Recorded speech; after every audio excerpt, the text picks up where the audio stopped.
இதயம் wishes you a very happy new year.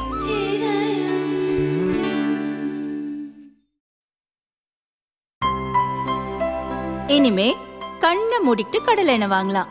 ஏன்னா மந்த்ரா கடலை எண்ணெய் இதயத்தின் தயாரிப்பு. திருச்சி அரியமங்கலம் கீழம்பிகாபுரத்தைச் சேர்ந்தவர் ஆட்டோ டிரைவர் மாரிமுத்து. தங்கை கணவர் இறந்ததால் சென்னைக்கு சென்றுள்ளார். 70 வயதான தாய் சாந்தி, மனைவி விஜயலட்சுமி, 10-12 வயதுடைய மகள்கள் பிரதீபா, ஹரிணி ஆகியோர் வீட்டில் இருந்தனர். நேற்றிரவு வீட்டு ஹாலில் அனைவரும் தூங்கிக் கொண்டிருந்தபோது கூரை இடிந்து விழுந்தது. தூக்கத்தில் இருந்த 4 பேரும் இடிபாடுகளில் சிக்கி உடல் நசுங்கி இறந்தனர்.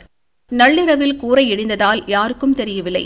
காலையில்தான் அக்கம்பக்கத்தினர் பார்த்து போலீசாருக்கு தகவல் தெரிவித்துள்ளனர். 4 பேரின் உடல்கள் மீட்கப்பட்டன. அரியமங்கலம் போலீசார் விசாரிக்கின்றனர்.